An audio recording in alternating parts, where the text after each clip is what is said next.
Things are getting a little wibbly-wobbly. Things are getting a little timey-wimey. This is the second Sunday of Lent. This is the second Sunday of that season when we walk with the Word who was in the beginning, the Word through whom all things came into being and without whom not one thing came into being, through the valley of the shadow of death. But our reading this morning is about a night that we won't celebrate for weeks, when we will receive a new mandatum, an ancient new commandment, to love one another, just as that Word loved us. And it's the day before the festival when the people remember. Once upon a time, the people lived in slavery in Egypt. Once upon a time, the people lived in misery in the house of bondage, and then God raised up a prophet and a savior who led them out of Egypt and through the wilderness and into a land flowing with milk and honey and into a new way of life. The past and the present and the future are getting mixed together. Things are getting wibbly-wobbly. Things are getting a little timey-wimey. And things are about to get weird. A long time ago, I worked at a medical school. And we took these kids who had just graduated from college, and we put them in ties and lab coats and started turning them into physicians. And they spent a lot of time studying organs and systems and drugs and diseases.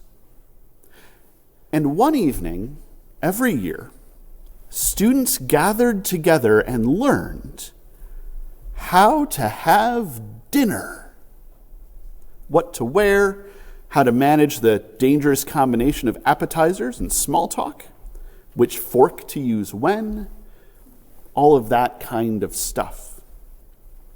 Because sometimes physicians have to be very important people. And sometimes very important people have to go to very important dinners. And very important people at very important dinners have to follow very important rules. Those rules are part of the culture of being a physician. And part of being a physician is about knowing about organs and systems and drugs and diseases. And part of being a physician is about fitting in. And it's not just physicians, right? It's all of us. Part of being a pastor or a teacher or a financial advisor is a little bit about fitting in. Part of being a student or a retiree or a wandering soul is a little bit about fitting in. Being a member of a church is a little bit about fitting in. Being an anything is a little bit about doing the stuff and a little bit about playing the part. And Jesus is about to go off script. The rule is that when someone arrives for dinner, a servant should wash their feet in an act as normal and unobtrusive as taking someone's coat. Then they can get on with the evening. But here we are in the middle of dinner when the teacher, the rabbi, the Word who was with God and who was God, gets up, takes off his coat, and grabs the water basin and makes everyone turn their seats away from the table and starts washing his disciples' feet because he loved them. In this moment when things are wibbly-wobbly, when things are timey-wimey, when holiness is breaking into the world, when stuff is about to go down, Jesus throws the rules out the window in favor of love. A couple of weeks ago, I was listening to a podcast about why middle school is so terrible for so many people. And the host and the guest talked about how middle schoolers are really focused on fitting in, on not being too different, on not standing out too much. And they talked about how there are evolutionary reasons for that. Humans are social animals. We feel safer, we feel happier, we feel more comfortable when we are part of a group. And we feel much better when we are in the group than when we're out of the group.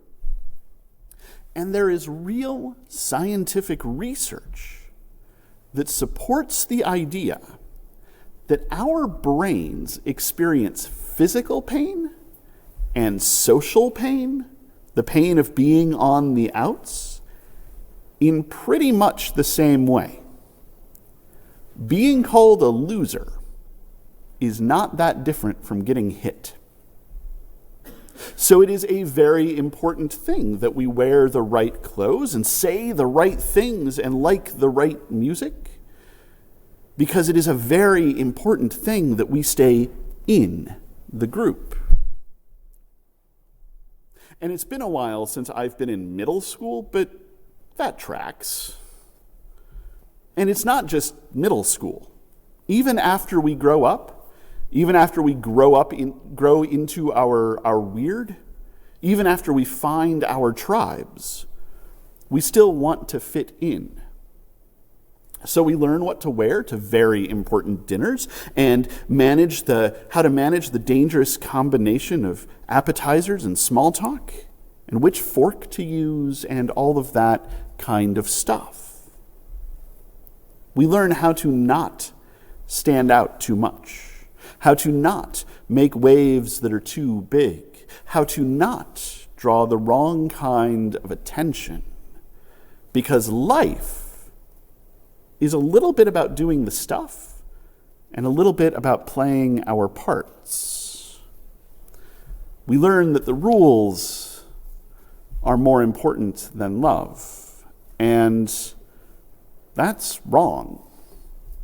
There's no other way to put it. That is wrong. Absolutely wrong. Totally wrong. Straight up wrong. Completely wrong. Utterly wrong. Fantastically and stupendously and breathtakingly wrong. The rules are not more important than love. Nothing is more important than love. And I know that because sometimes we imagine that God is an old man who sits on a throne somewhere among the clouds. We imagine that God is all-powerful and all-knowing and holy beyond measure. We imagine that God is unchanging and unchangeable. We imagine that God sits on his throne day after day, judging the living and the dead, declaring, "You are good enough to be in, you are bad enough to be out." And we imagine that our job is to be good enough. We imagine that our job is to follow the rules. We imagine that our job is to wear the right clothes and take small bites and use the right fork. We imagine that our job is to not stand out too much and to not make waves that are too big and to not draw the wrong kind of attention. We imagine that our job is to live in a way that makes people speak well of us. And that is wrong. Absolutely, totally, straight up, completely, utterly, fantastically, stupendously, breathtakingly wrong.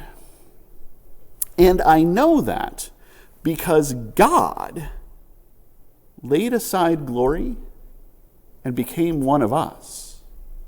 among a dispossessed people in an occupied land. And I know that because one day, while God was having dinner with their disciples, they got up and took off their coat and grabbed the water basin and made everyone turn their seats around away from the table and washed their feet. All of their feet. Peter's feet, even though Peter never seems to understand anything. Thomas's feet, even though Thomas is so skeptical about everything that is happening. Judas's feet, even though Judas has already betrayed him. And I know that because God is going to walk through the valley of the shadow of death, because God is going to walk right up to the edge of the grave, and God is going to step off the edge and into the grave. And I know that because God is going to get up and say, I'm not done with you yet, and take our hand and pull us out of the grave. And God is going to do that for Peter. And God is going to do that for Thomas. And I believe that God is even going to do that for Judas. God is going to do that for you. God is going to do that for me. God is going to do that for everyone. God is going to throw the rules out the window in favor of love. Again and again, every time. It is the most fantastic, stupendous, breathtaking thing. After Jesus breaks the rules, after Jesus embarrasses everyone by washing their feet in the middle of dinner, he sits back down and he tells them, do you know what I have done for you? Do you know what I'm doing for you? Do you know what I will do for you? It might have looked like I was washing your feet, but I was loving you. And I'm going to keep doing that. And I'm me. And you are not better than me, so do the same thing. Love. Even if it means throwing the rules out the window, even if it means looking foolish, even if it means not conforming to the ways of this world, love. And that is what this is all about. We are not called to follow the rules. We are not called to fit in. We are not called to conform to the world as it is. We are called to love. We are called to love recklessly. We are called to love foolishly. We are called to love wildly and dangerously and in ways that are full of grace. We are called to love fantastically and stupendously and breathtakingly. We are called to love even if it means throwing the rules out the window. We are called to love especially when it means throwing the rules out the window. And I know that's hard. I know that's risky. I know that people might point and sneer and laugh. And I know that being called a loser isn't that different from getting hit. But I also know that love breeds love. I know that love leads to love. I know that love multiplies. And I know that the more love we put into the world, the more love there will be. And I have every ounce of faith that love will lead us out of the shadow of the valley of death and into a life that is more fantastic and stupendous and breathtaking than we can possibly imagine.